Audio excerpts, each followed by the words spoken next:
அனைவருக்கும் வணக்கம். ஒரு ஸ்டேஷன்ல இருந்து ஒரு பெண் போலீஸ் வெளில வராங்க. அவங்க ஒரு விதவை வெளில வந்து பாக்குறாங்க. 26 வயது இருக்கும். ஒரு சாது அங்க அமர்ந்திருக்காரு. உடனடியாக அவர்கிட்ட போயிட்டு இந்த என் வீட்டுக்கு வரீங்களா, உங்களுக்கு நான் சேவையாற்றணும்னு சொல்றாங்க. அதே போல அந்த சாதுவும் அவங்க வீட்டுக்கு போறாரு. வீட்டுக்கு போன பிறகு அவருடைய தோழியை போன் பண்ணி கூப்பிடுறாரு. அவருடைய தோழியும் வீட்டுக்கு வராரு. அது பிறகு நடந்த அதிர்ச்சியான சம்பவங்கள் தான் இந்த வீடியோல பார்ப்போம். இது ஒரு உண்மையா நடந்த ஒரு சம்பவம். ராஜஸ்தான் மாநிலத்தை தொடங்குது இந்த கதை. அதாவது ராஜஸ்தான் மாநிலம் பரத்பூர் என்ற கிராமத்தை சேர்ந்தவர் அவதார் என்பவர். அவரு அந்த ஊரோட தலைவர். அதாவது அவர் சொல்றதுதான் அங்க எல்லாமே. அவர் ரொம்ப திமிர் பிடிச்சவர். அவருக்கு ஒரு மகன் இருக்கான். அவருடைய மகனும் திமிர் பிடிச்சவன் தான்.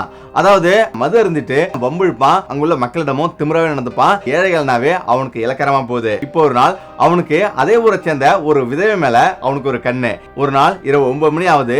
அன்னைக்கு மது இருந்துவிட்டு அந்த விதவை வீட்டுக்கு போறான். இப்ப அங்க போயிட்டு கொஞ்ச நேரம் அந்த விதவை வீட்டு பேசிட்டு இருக்கான். ஆனா அவன் தவறா நடக்க முயற்சி செய்யறான். உடனடியா அந்த விதவை பெண்ணும் கத்தி கூச்சலா அங்க பக்கத்து வீட்டுல உள்ள அனைவருமே அங்க வந்துடுறாங்க. இப்ப அவங்க வந்து எல்லாருமே பயங்கரமா திட்டுறாங்க.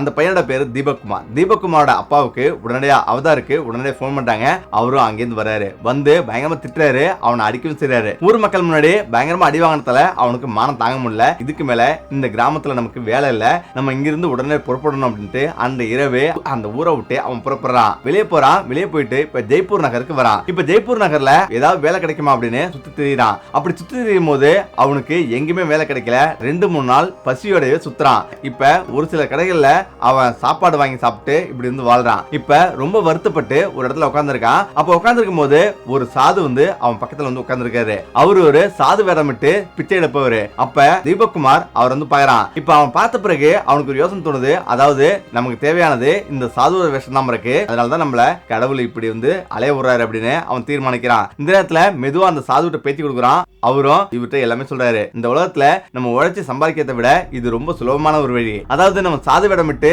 இப்படி காவியோட அரைஞ்சிட்டு நம்ம வீட்டுக்கு வீடு போய் பிச்சை எடுத்தா அதிக வருமானம் பார்க்கலாம். சாதாரண நம்ம வேலைக்கு போறதை விட இதுல அதிக வருமானம் அப்படின்னு அவர் சொல்றாரு. இப்ப அதை கேட்டு சரி எனக்கு கொஞ்சம் உதவுங்க, நானும் உங்க கூட வரேன் அப்படின்னு சொல்றான். சரி அப்படின்னு சொல்லிட்டு அவனுக்காக காவியோட புதுசா வாங்கி வராரு. வாங்கி வந்து கொடுத்துட்டு அவனுக்கு ஒரு சங்குவோடையும் அவனுக்கு தராரு. இப்ப அதை எடுத்துட்டு அவன் வந்து திரியிறான். இப்ப எல்லா இடங்கள்லயுமே பிச்சை எடுக்க ஆரம்பிக்கிறான். 3 நாள் கிடக்குது. இப்போ ஒரு நாள் ஒரு ரயில்வே ஸ்டேஷன் முன்னாடி அவன் உட்கார்ந்து இருக்கான். இப்ப அந்த நேரத்துல ஒரு போலீஸ் அதிகாரி, அவங்க பேரு மது, அவங்க ஒரு விதவை, அவங்க அந்த ஸ்டேஷன் விட்டு வெளில வராங்க. அப்பதான் தீபக்குமார பாக்குறாங்க. அவனுக்கு வயசு 24 தான் இருக்கும். ஏன் இங்க பிச்சை எடுக்கிறான் அப்படின்னு அவங்க யோசிக்கிறாங்க. இப்ப அவனை பாக்குறாங்க. அவன்கிட்ட மெதுவா போயிட்டு அவன்கிட்ட பேச்சு கொடுக்குறாங்க.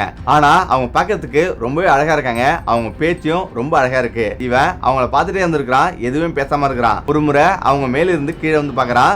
இப்ப அவன் எதுவுமே பேசாம இருக்கிறான். என்னோட வீட்டுக்கு வா, இன்னைக்கு நான் உனக்கு சேவை செய்யறேன் அப்படின்னு அவ சொல்றா. நீ இந்த வேலை பார்க்க வேண்டியதுல, நீ ஏதாவது உழைச்சு சம்பாதிக்கலாம், என் கூட வா, நான் உனக்கு ஏதாவது வேலை தரேன் அப்படின்னு சொல்றாங்க. இப்ப இவனும் எதுவும் பேசாம சரி அப்படின்னு அவங்க கூட போறான். இப்ப அவங்க முகத்தையே வச்சக்கன்னு எடுக்காம பார்த்துட்டே இருந்திருக்கான். நேரா அந்த பெண் போலீஸ் மது வீட்டுக்கு போய் அவங்க வந்து இறங்குறாங்க. இப்ப அவங்க இறங்கின பிறகு நேரா வீட்டுக்கு கூப்பிடுறா. வீட்டுக்கு கூப்பிட்டு ஒரு அறையை வந்து காட்டுறா. அப்பதான் சொல்றா, என்னோட கணவர் 2 வருஷத்துக்கு முன்னாடி இறந்துட்டாரு, நான் ஒரு விதவை அப்படின்னு சொல்றா. அவளுக்கு எனக்கு வயசு 34 தான் ஆகுது அப்படின்னு சொல்றா. அதனால நீ இந்த அறையிலே தங்கிக்க, உனக்கு எந்த பிரச்சனையும் வராது அப்படின்னு சொல்றா. இப்ப அவனும் அவன் அறையில போய் உட்கார்றான். இப்ப உட்கார்ந்துட்டு கொஞ்ச நேரம் அப்படி பாத்துட்டு இருக்கான். அதே போல அந்த பெண் போலீஸ் மதுவும் அவனுக்கு முன்னாடி ட்ரெஸ் மாத்துறா. போலீஸ் ட்ரெஸ் கழட்டிட்டு வேற ஒரு ட்ரெஸ் எடுத்து அணிகிறா. அவ பாக்கிறதுக்கு தேவதை மாதிரி இருக்கா. இப்ப இவனுக்கே ஆச்சரியம். ஆனாலும் இவன் கதை சாத்திடுறான். கொஞ்ச நேரம் ஆகுது. அவன் வெளில வந்து பாக்குறான். இவன் நின்று இருக்கா. இப்ப கொஞ்ச நேரத்திலேயே அவளோட தோழிக்கு போன் பண்றா. இங்க அவசரமா வா, நமக்கு ஒரு அதிர்ஷ்டமான ஒரு நாள் தான் இது அப்படின்னு அவ சொல்றா. இப்ப அவளுக்கு ஒண்ணுமே புரியல. அவளுடைய தோழியும் அங்க வரா. இப்ப வந்து பேசுறாங்க. அதாவது அவளுடைய தோழியும் பார்க்கறதுக்கு அழகா இருக்காங்க. 2 பேரும் உட்கார்ந்து பேசுறாங்க.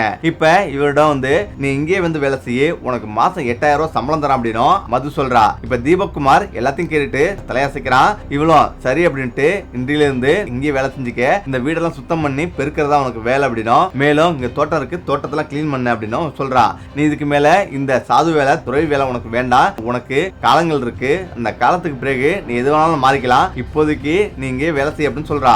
இப்ப அந்த துறவியும் சரி அப்படின்னு சொல்றான். கொஞ்ச நேரம் கழிச்சு அந்த சாது அவனுடைய ரூமுக்கு போயிடுறான். இப்ப அந்த 2 பெண்களுமே மதுவும் அவளுடைய தோழியும் உட்கார்ந்துட்டு மது இருந்துறாங்க. தலைக்கு ஏறிடுது. இப்ப அந்த 2 பெண்களுமே அந்த சாதுவோட தீபக்குமாரோட ரூமுக்கு அவங்க நுழையிறாங்க. நுழைஞ்ச பிறகு கொஞ்ச நேரம் பயப்படுறான். ஆனாலும் நீ தைரியமா இரு, இங்க ஒண்ணும் நடக்க போறதில்ல அப்படின்னு அவங்க சொல்றாங்க. இப்ப அவளுடைய ரூம்ல உட்காந்துட்டு மூவருமே பேசுறாங்க. இப்ப கொஞ்சம் கொஞ்சமா அந்த பையன்கிட்ட நெருங்குறாங்க. அவங்க கூட 2 பேருமே உறவு வச்சுக்கிறாங்க. மறுநாளும் அவனோட தோழி வரா. எல்லோரும் சேர்ந்து மது இருந்துறாங்க. அதே போலயே மூவரும் ஒன்னாவே இருந்திருக்காங்க. அவனுடைய அவனுடைய நயவஞ்சகத்தை தெரியாமலேயே அந்த 2 தோழிகளும் அவனிடம் பழகுறாங்க. இப்போ 1 மாசம் கிடக்குது. 1 மாசத்துக்கு பிறகு அவன் ஏதோ உணர்றான். அதாவது தன்னுடைய தந்தை திட்டினதும் தான் எதுக்கு இங்க சிட்டிக்கு வந்ததும் அப்படின்றத யோசிக்கிறான். இப்பதான் அவன் ஒரு திட்டம் போடுறான். அதே போல அன்று வராங்க. அன்னைக்கு மூவருமே உல்லாசமா இருக்காங்க, உறவு கொள்றாங்க. இந்த நேரத்தில் தான் அவன் யாருக்கும் தெரியாம வீடியோ எடுக்கிறான். அதாவது செல்போன்ல உறவு கொள்றத வீடியோ எடுக்கிறான். அந்த வீடியோவை அவன் மறைச்சு வச்சிருக்கான். இப்ப அந்த மறுநாள் சிரிச்சுக்கிட்டே அவங்க பக்கத்துல வரான். இது போல நான் ஆபாச வீடியோ வந்து எடுத்திருக்கேன். இப்ப நம்ம மூவரும் இந்த ரூம்ல இருந்ததை வீடியோ வந்து எடுத்திருக்கேன். எனக்கு இந்த வீடியோ வெளியானா எந்த கவலையும் இல்ல. அதே நேரத்துல உங்க லைஃபே போயிடும் அப்படின்னு இந்த வீடியோவை நான் இணையத்துல இருந்து ஏத்த போறேன். ஏத்தக்கூடாதுன்னா எனக்கு உடனடியா 1 லட்சம் ரூபாய் தேவை அப்படின்னு அவன் சொல்றான். இப்ப அவளுடைய தோழி பதறி போறா. உடனடியா அவளுடைய தோழி வீட்டுக்கு போயிட்டு 1 லட்சம் ரூபாய் பணத்தை எடுத்து வந்து தீபக்குமார்ட்ட கொடுக்குறா. இப்ப அதை வாங்கிட்டு உடனடியா அந்த வீட்டை விட்டு வெளியே வரான். இப்ப வெளியே போயிட்டு ஒரு 3 நாள் ஆகுது. 3 நாளைக்கு பிறகு திரும்ப வரான். திரும்ப வந்து எனக்கு 1 லட்சம் ரூபாய் பணம் வேணும்னு சொல்றான். திரும்பவும் அவன் 1 லட்சம் ரூபாய் தரா. அதாவது 1 மாதத்துக்குள்ளேயே அவன் 18 லட்சம் ரூபாய் கிட்டத்தட்ட அவங்கள்ட்ட இருந்து கறந்துடுறாங்க. இப்ப மது ஒரு முடிவுக்கு வரா. இது இப்படியே திறந்தா வாழ்க்கை முழுவதும் திறந்துட்டே இருக்கும். நம்மளுடைய வருமானம் முழுவதும் அவன்கிட்ட இருக்கிற மாதிரி இருக்கும். இதுக்கு ஏதாவது ஒரு முடிவு கட்டணும் அப்படின்னு அவன் முடிவு எடுக்கிறா. இப்பதான் உடனடியா யோசிச்சு பாக்குறாங்க. அவளுடைய தோழியை கூப்பிட்டு கலந்து பேசுறா. என்ன ஆனாலும் பரவாயில்ல, இதுக்கு ஒரு தீர்வு காணணும் அப்படின்னு 2 பேரும் முடிவு பண்றாங்க. இப்ப போலீஸ் ஸ்டேஷன் வரா. அவளுடைய டியூட்டில இன்ஸ்பெக்டரை எஸ்ஐயை சந்திக்கிறா. எஸ்ஐ சந்திச்சு முழு உண்மையும் அவ சொல்றா. அதாவது தான் ஒரு இளைஞன் சந்திச்சதும் அவன் கூட உறவு வச்சதும் இந்த வீடியோ ஆபாச வீடியோவை இணையத்துல பரவக்கூடாதுன்ட்டு அவங்கள்ட்ட இருந்து பணத்தை கறந்துட்டு இருக்கிறதும் அவ சொல்லிட்டே இருக்கா. இதை கேட்டு அந்த எஸ்ஐயும் அதிர்ச்சி ஆகுறாரு. இப்ப அவர் உடனடியா இப்படி ஒரு மோசமான தவறை செஞ்சிட்டீங்களே அப்படின்னு அவரும் திட்டுறாரு. எங்களை மன்னிச்சிரு சார் அப்படின்னு அவங்களும் மன்னிப்பு கோர்றாங்க. அவரும் எதுவுமே பேசல. இப்ப உடனடியா ஒரு தனிப்படை வந்து அமைக்கிறாரு. அமைச்சு அந்த இளைஞனை தேடுறாங்க. அந்த இளைஞனும் அப்ப சொகுசு வாழ்க்கை வாழ்றான். அதாவது பார்ல போயிட்டு டான்ஸ் போட்டு மது இருந்துட்டு இருக்கான். இப்ப கொஞ்ச நேரத்திலேயே போலீசார் அவனை கைது பண்றாங்க. இப்ப கைது பண்ணி விசாரிக்கும் போது அவனும் உண்மையை ஒத்துக்கிறான். உண்மையை ஒத்துட்ட பிறகு வழக்கு பதியுது. வழக்கு பதியப்பட்டு அவனுக்கு 5 வருஷம் சிறை தண்டனை வந்து விதிக்கிறாங்க. அது மட்டும் இல்லாம அவங்கள்ட்ட இருந்து பறிச்ச அந்த பணத்தையும் அவன்கிட்ட பறிமுதல் செஞ்சு அந்த பெண்கள் தான் ஒப்படைக்கிறாங்க. உண்மையா நடந்த ஒரு சம்பவம் தான் இது. தீபக்குமாரும் இப்ப ஜெயில வந்து இருக்கிறான். உண்மையா நடந்த இது யார் மனதையும் புண்படுத்த நான் இதை சொல்லல. இது ஒரு விழிப்புணர்வு வீடியோ தான். ஓகே, இந்த வீடியோ பிடிச்சிருக்கீங்க. மீண்டும் அடுத்த சந்திப்போம். நன்றி, வணக்கம். எல்லாருக்கும் வணக்கம்.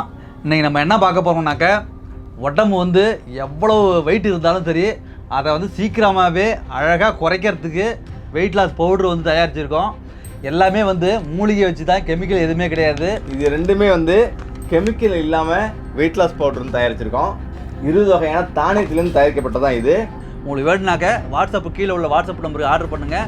வெயிட் லாஸ் ஆண்கள் பெண்கள் 2 பேருமே வந்து எவ்வளோ இடம் இருந்தாலும் சரி ஒரு மாதத்துக்கு வந்து 6 கிலோ வரையும் நாங்கள் சொல்கிற மாரி நீங்கள் சாப்பிட்டீங்கன்னா 6 கிலோ வரையும் குறைஞ்சிருக்கு. நல்லா ரிசல்ட் கொடுத்துருக்குன்னு எங்களுக்கு நிறைய பேர் ஃபீட்பேக் கொடுத்துருக்கீங்க. இதில் என்னென்னா ஃபுல்லாக தானியம் தான். சுக்கு, மிளகு, கருஞ்சீரகம், ஒரு 15 வகையான தானியம் சேர்த்து நல்லா வறுத்து அரைச்சி பவுடராக ஆக்கியிருக்கோம். இது வந்து வெயிட் லாஸ் பவுட்ரு. இதை எப்படி யூஸ் பண்ணணும்னாக்க காலையில் ஒரு ஸ்பூன் தண்ணியில் வந்து யூஸ் பண்ணிக்கலாம். வறுத்து அரைச்சி அருமையாக உங்களுக்காக தயாரித்து வச்சுருக்கோம். இது எந்த ஒரு கெமிக்கலுமே கிடையாது. உங்களுக்கு வேணுனாக்க வாட்ஸ்அப்பு கீழே உள்ள வாட்ஸ்அப் நம்பருக்கு ஆர்டர் பண்ணுங்கள்.